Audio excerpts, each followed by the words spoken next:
O corredor do hospital tinha cheiro de desinfetante e silêncio. Era o tipo de lugar em que o tempo parecia andar mancando. As paredes, descascadas em alguns cantos, refletiam a luz fria dos fluorescentes, como se o branco fosse uma forma de castigo.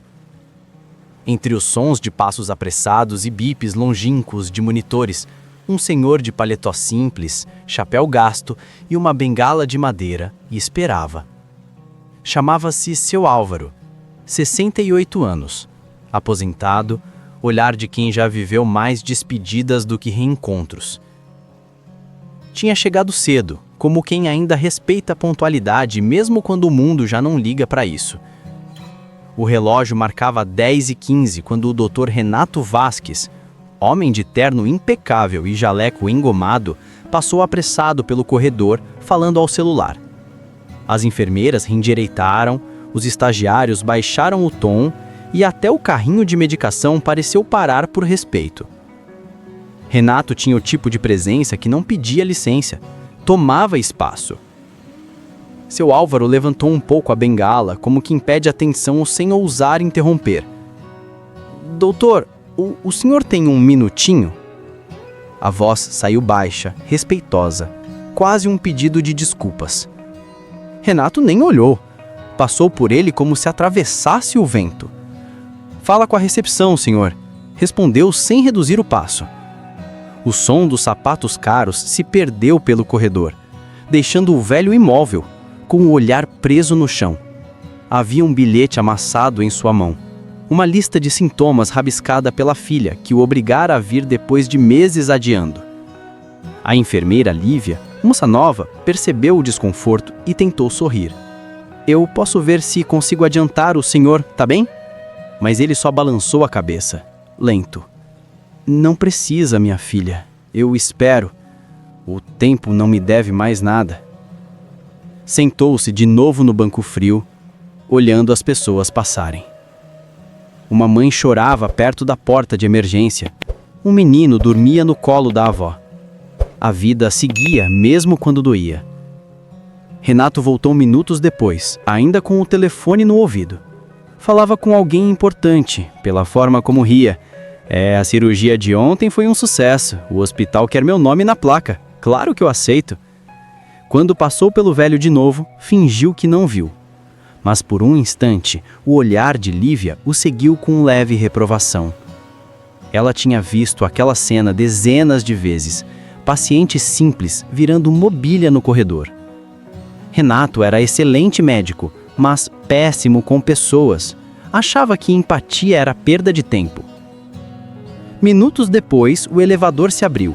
Um homem entrou de maca desmaiado, acompanhado por 2 paramédicos. A movimentação quebrou a monotonia. Renato suspirou, ajeitou os óculos e foi na direção do caso novo. Adorava emergências, o tipo de situação em que podia ser o herói. E o que temos? Perguntou. Acidente de moto, doutor. Sem documentos, tá desacordado desde o resgate. Renato analisou rápido, dando ordens técnicas. O tom era seguro, o mesmo que usava nas palestras, mas por dentro sentia um prazer frio. Aquele em que o sucesso alheio alimenta o próprio ego. O paciente foi levado para a sala 3 e o velho continuou esquecido no banco. Lívia voltou com um copo de água. Bebe um pouquinho, seu Álvaro. Obrigado, filha. Mas, sabe, não é a sede que cansa. É o olhar das pessoas. Ela engoliu seco. Por volta das 11 da manhã, Renato voltou ao consultório. Ligou para a secretária particular. Remarca o meu almoço das 13 horas. O investidor quer me conhecer pessoalmente. Diz que sou o cirurgião mais comentado da região. Do outro lado da linha, a voz respondeu com risada admirada. Ele adorava isso. Mas naquele instante, o som de uma tosse forte o interrompeu. Seu Álvaro estava encurvado, tossindo seco, o rosto pálido. Lívia se aproximou, assustada. Senhor Álvaro, tá tudo bem? Renato virou o rosto incomodado e murmurou. Lívia, tira ele do corredor. A gente tem visita chegando.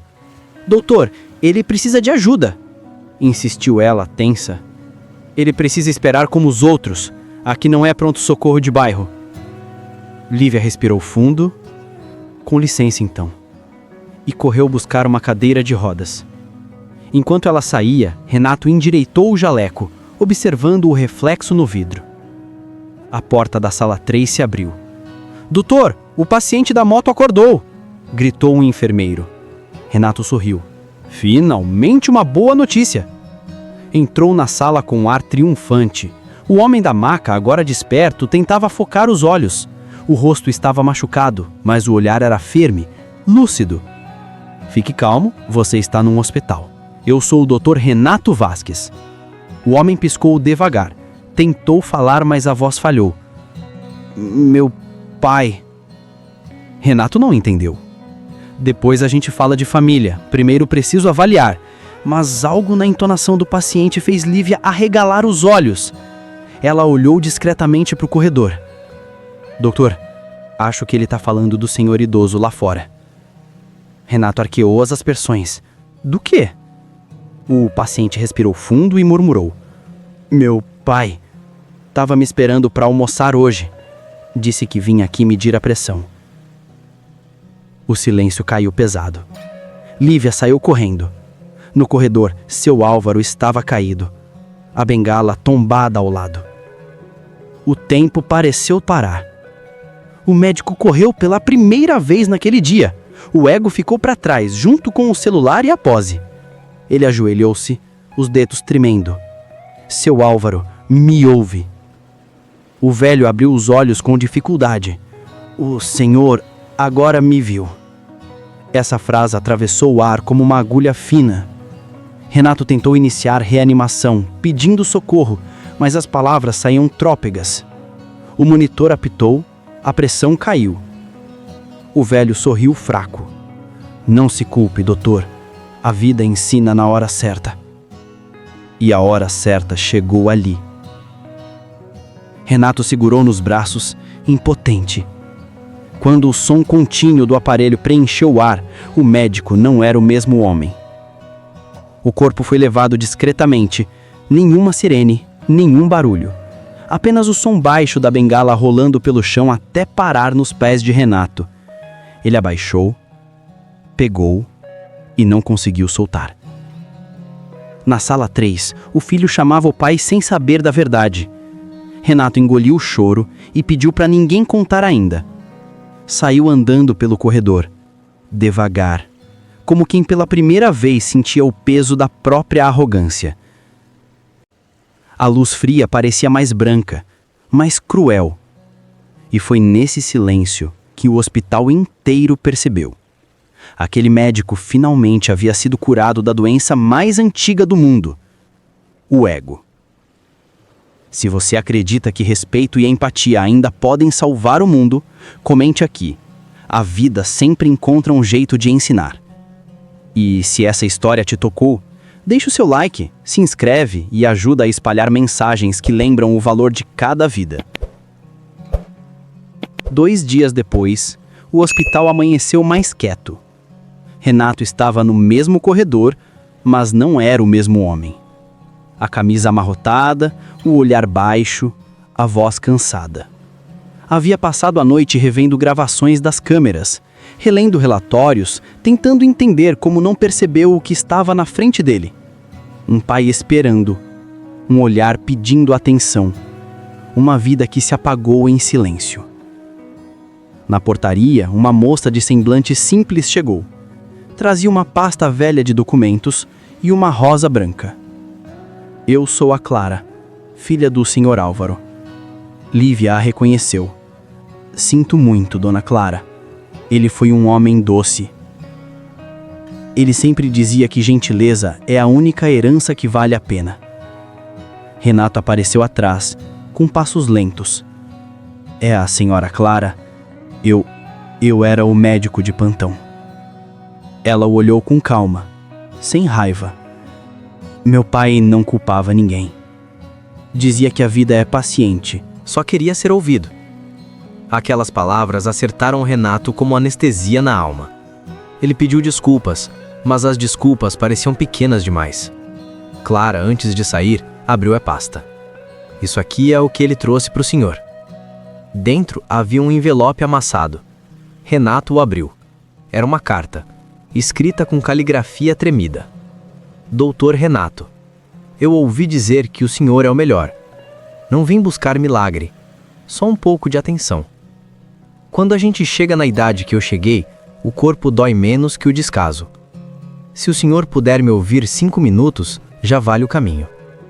Álvaro. Renato leu, e o ar lhe faltou. Clara observou em silêncio. Depois colocou a rosa sobre o balcão. O senhor não pôde ouvi-lo em vida. Talvez possa agora. Ela saiu, sem drama. Renato ficou parado, com a carta na mão. Depois fez algo que ninguém esperava. Cancelou todas as consultas da manhã e foi para a sala de atendimento sozinho. Chamou o primeiro nome da lista. Uma senhora humilde entrou, segurando exames numa sacola plástica. Renato a recebeu de pé. Sente-se, dona Nair. Me conte tudo, com calma. Ela hesitou. O senhor quer mesmo ouvir? Quero. E pela primeira vez, ele quis de verdade. A consulta durou o dobro do tempo. Ele ouviu mais do que falou. Quando a paciente saiu, estava sorrindo. No corredor, Lívia observava, emocionada. Parece outro homem, doutor. Ele respondeu sem olhar para ela. Acho que hoje eu comecei a exercer a medicina. Naquela tarde, ele foi visitar o paciente da moto, Jonas, o filho de Álvaro. Jonas já sabia da verdade.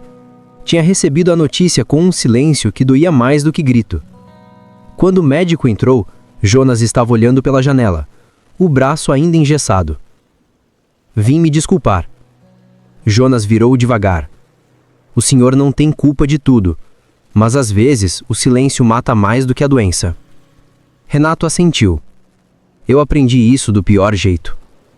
Jonas respirou fundo. Meu pai dizia que o mundo muda quando a gente ouve antes de responder. O médico deixou um envelope sobre a mesa. O hospital vai nomear a ala nova com o nome dele. Ala Álvaro de Souza, ouvindo com o coração. Jonas desviou o olhar, emocionado. Ele teria gostado. Os dois ficaram ali, em silêncio. Mas dessa vez, era um silêncio bom. Nos dias seguintes, Renato passou a chegar mais cedo. Parava na recepção, cumprimentava os pacientes, ouvia histórias. Deu ordens para colocar bancos novos no corredor, plantas perto das janelas e cartazes com frases sobre empatia. O hospital começou a parecer um lugar humano de novo. Lívia observava, com orgulho. O senhor está virando uma lenda, doutor. Ele sorriu, sem vaidade. Acho que hoje eu comecei a exercer a medicina. Naquele tempo, o hospital organizou uma homenagem. No saguão principal, colocaram a foto de seu Álvaro sorrindo, com o chapéu na mão. Abaixo da imagem, uma placa. Algumas vidas curam sem precisar de diploma. Durante a cerimônia, Renato subiu ao púlpito e leu a carta de Álvaro em voz alta. A voz falhou, mas ninguém se importou. Esse homem me ensinou algo que a faculdade não ensinou, que ouvir é salvar. O público aplaudiu de pé. Do lado de fora, a filha Clara observava de longe, emocionada.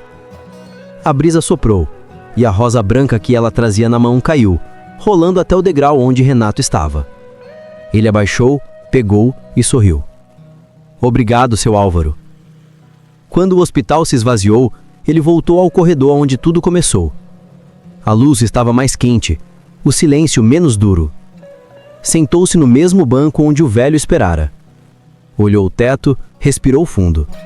Dessa vez, não era médico, era apenas humano. E naquele instante, entendeu o que a vida vinha tentando dizer desde sempre: que ninguém é pequeno demais para ser ouvido. O relógio marcou 17h14. Lívia passou e o viu sorrindo sozinha. Tá tudo bem, doutor? Tá, é só que hoje o barulho do silêncio ficou bonito. A enfermeira sorriu, sem entender por completo, mas sentiu. Do lado de fora, o sol de fim de tarde tingia o hospital de dourado. O reflexo batia na placa recém-inaugurada, iluminando o nome do velho que partiu sem gritar. E por um breve instante, parecia que o tempo parou para ouvir. Porque há vidas que não curam corpos, curam consciências. E o mundo, mesmo barulhento, se inclina para ouvir quem fala com o coração. Se essa história te tocou, se você acredita que a atenção também é forma de amor, deixa seu like, se inscreve e compartilha com quem já se sentiu invisível. Porque o respeito, assim como a cura, começa quando alguém finalmente escuta.